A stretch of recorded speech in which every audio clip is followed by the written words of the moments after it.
माता सबरी की कथा। सबरी के प्रभु श्री राम। जो कहानी आज हम आपको सुनाने जा रहे हैं, यह कहानी माता सबरी के प्रभु श्री राम जी के प्रति निस्वार्थ भक्ति की है। सबरी प्रभु श्री राम जी की परम भक्त थी। यह कहानी भगवान राम के जन्म से पहले की है, जब भील आदिवासी कबीले की मुखिया अज के घर बेटी पैदा हुई थी। उसका नाम श्रमड़ा और दूसरा नाम सबरी रखा गया था।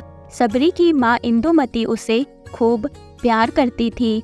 बचपन से ही सबरी पशु पक्षियों की भाषा समझकर उनसे बातें करती, और जब सबरी की माँ उसे देखती तो कुछ समझ नहीं पाती थी। कुछ समय बाद एक पंडित ने सबरी के परिवार को बताया कि वो आगे चलकर सन्यासी बन सकती है। इस बात का पता चलते ही सबरी के पिता ने उसका रिश्ता तय कर दिया। जैसे ही शादी का दिन नजदीक आया, सबरी के घर वालों ने खूब सारी बकरियां और अन्य जानवर घर के पास लाकर बांध दिए। एक दिन सबरी की माँ जब उसके बाल बना रही थी तो उसने अपनी माँ से पूछा, इतने सारे जानवर हमारे घर क्यों लाए गए हैं?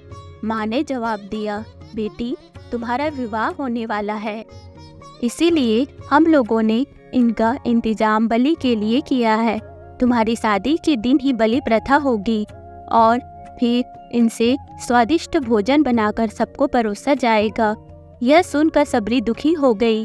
काफी देर तक सबरी ने उन जानवरों को आजाद करने के बारे में सोचा।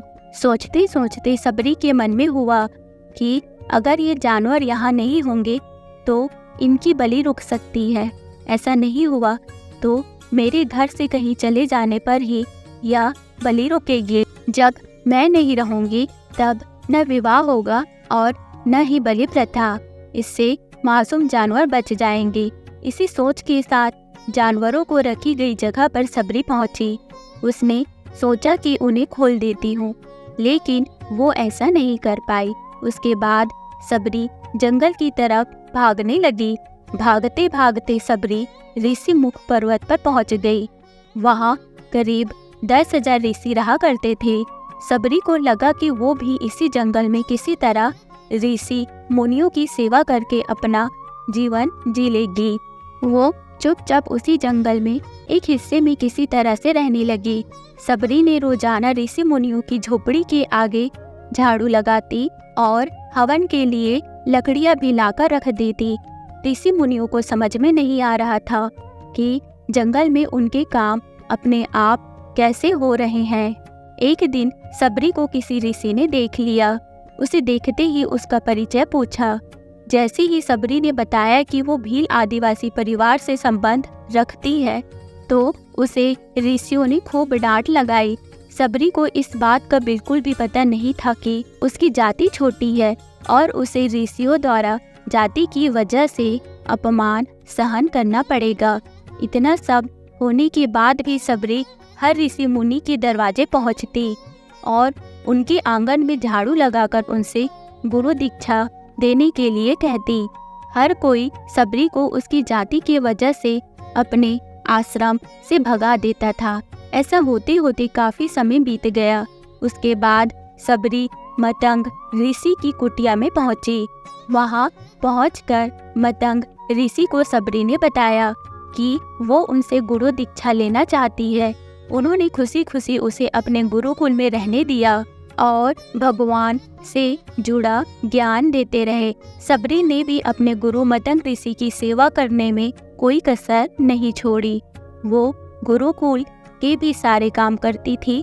सबरी से खुश होकर मतंग ऋषि ने उसे बेटी मान लिया। समय के साथ मतंग ऋषि का शरीर बूढ़ा हो गया। उन्होंने एक दिन सबरी को अपने पास बुलाया और कहा, बेटी, मैं अपना देह त्यागना चाह रहा हूँ। बहुत साल हो गए इस शरीर में रहते रहते। सबरी ने दुखी मन से कहा, आपके ही सहारे मैं इस जंगल में रह पाई हूँ।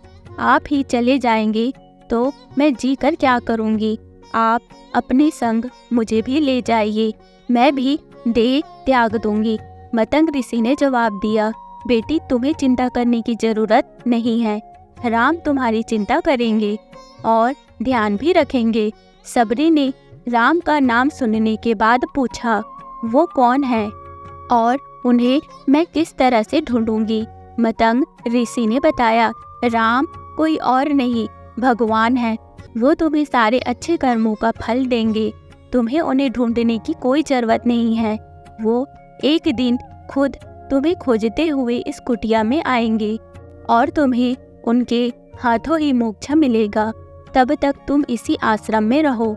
इतना कहते ही मतंग ऋषि ने अपना शरीर त्याग दिया। सबरी के मन में मतंग ऋषि के जाने के बाद से एक ही बात थी कि भगवान राम स्वयं उससे मिलने आएंगे। वो रोज भगवान राम से मिलने के लिए बाग से अच्छे अच्छे फूल लाकर पूरा आश्रम सजाती और भगवान के लिए बेर तोड़कर लाती। भगवान के लिए बेर चुनते हुए सबरी ने उन्हें चख लेती थी ताकि वो भगवान को सिर्फ मीठे बेर ही दे। रोजाना सबरी इसी तरह भगवान के दर्शन की आस में फूल और बेर इकट्ठा करती रहती थी। इसी तरह इंतजार में कई साल बीत गए। सबरी का शरीर एकदम वृद्ध हो गया। एक दिन आश्रम के पास ही तालाब में सबरी पानी लेने के लिए गई। तभी पास के ही एक ऋषि ने उसे अछूत कहते हुए वहां से भगाने के लिए कहा और एक पत्थर मार दिया। वो पत्थर जब सबरी को लगा तो उसे चोट लगी और खून बहने लगा। बहते हुए खून की एक बूंद उसी तालाब के पानी में गिर गई। तभी पूरा तालाब का पानी खून में बदल गया। ये सब होता देखकर ऋषि ने सबरी को ही डांटा और कहा कि पापिन, तुम्हारी वजह से पूरा पानी खराब हो गया। रोज ऋषि उस पानी को साफ करने के लिए अपनी कई तरह की विद्याओं का इस्तेमाल करते। कई सारे जतन करने के बाद भी कुछ भी नहीं हुआ। उन्होंने गंगा जैसी कई पवित्र नदियों का जल भी उस तालाब में डाला, फिर भी तालाब का पानी साफ नहीं हो पाया और वो खून जैसा ही रहा। कई सालों तक तालाब के पानी को साफ करने की कोशिश के बाद भी कुछ काम नहीं आया, तो ऋषि ने थक कर सब कुछ छोड़ दिया। इस घटना के कई सालों के बाद भगवान राम अपनी पत्नी सीता के हरण के बाद उन्हें ढूंढते हुए उसी तालाब के पास पहुँचे। ऋषि मुनियों ने उन्हें पहचान लिया।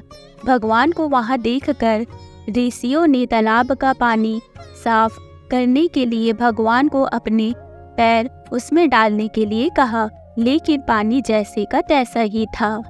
ऋषि मुनियों ने भगवान से भी कई अन्य जतन करवाए, लेकिन वो पानी जस का तस खून जैसा ही रहा। तब भगवान ने ऋषियों से पानी के रक्त में बदलने की कहानी पूछी। तब ऋषि ने सबरी को पत्थर मारने वाली सारी बात बता दी। उसके बाद कहा कि वो महिला ही अपवित्र है, छोटी जात की है, इसीलिए ये सब हुआ है। उसी वक्त भगवान राम ने कहा, ये सब आप लोगों के खराब वचनों से हुआ है। सबरी को इस तरह के शब्द बोलकर आप लोगों ने उसे नहीं बल्कि मेरे दिल को घायल किया है। इसी घायल दिल के रक्त का प्रतीक यह तालाब का लाल पानी है। आगे भगवान राम बोले, कहाँ है वो माई, मैं उनसे मिलना चाहता हूँ। तब तक सबरी उसी तालाब के पास पहुँच जाती है। इस दौरान सबरी के पैर को ठोकर लगती है और कुछ धूल उस तालाब में गिर जाती है। तभी सारा पानी साफ हो जाता है। भगवान सबसे कहते हैं कि देखिए, आप लोगों ने क्या कुछ नहीं किया, लेकिन पानी साफ नहीं हो पाया। अभी सिर्फ इनके पैर की थोड़ी सी धूल ने ही तालाब का पानी साफ कर दिया। भगवान राम को सबरी पहचान चुकी थी। उन्हें प्रणाम करके सबरी ने कहा, भगवान, आप मेरे साथ मेरी कुटिया में चलिए। भगवान भी खुशी खुशी सबरी के साथ चल पड़े। फूलों से सबरी ने भगवान राम का स्वागत किया। वो सीधे बेर तोड़ने के लिए बाग गई और चख चख कर उनके लिए बेर लेकर आई। उन्होंने बड़े ही प्यार से भगवान राम और उनके भाई लक्ष्मण को बेर दिए। भगवान राम ने भी उतने ही प्यार से उन बेर को खाना शुरू किया।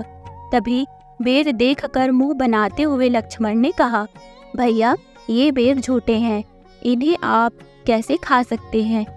भगवान ने जवाब दिया, लक्ष्मण ये झूठे नहीं हैं बल्कि बहुत मीठे हैं। सबरी माई हम सबके लिए ये बहुत प्यार से तोड़कर लाई है। इतना कहकर भगवान राम प्यार से उन बेर को खाने लगे। भगवान ने जाते हुए सबरी माई से कहा, आप मुझसे जो चाहे वो मांग सकती हैं। सबरी ने उन्हें कहा, मतंग ऋषि के कहने पर मैं आज तक सिर्फ आपके दर्शन करने के लिए जी रही थी। अब आप मुझे मोक्ष प्रदान कीजिए, मैं अपना शरीर आपके सामने ही त्यागूंगी। उसी वक्त सबरी ने अपना शरीर त्याग दिया। भगवान राम ने अपने हाथों से उनका अंतिम संस्कार किया और सीता माँ की खोज में आगे बढ़ गए। इस तरह से ऋषि मतंग की बात सच साबित हुई और सबरी को भगवान राम के दर्शन भी हुए। तभी से भगवान राम को सबरी के राम भी कहा जाने लगा। तो दोस्तों, इस कहानी से हमें यही सीख मिलती है कि सच्ची श्रद्धा हो तो भगवान के दर्शन जरूर होते हैं। मन में विश्वास होना चाहिए अपने भगवान के प्रति। तो दोस्तों, ये कहानी आपको कैसी लगी हमें कमेंट करके ज़रूर बताइएगा। वीडियो को लाइक, चैनल को सब्सक्राइब जरूर कीजिएगा। मिलते हैं नेक्स्ट वीडियो में। Okay, bye bye, take care, thank you.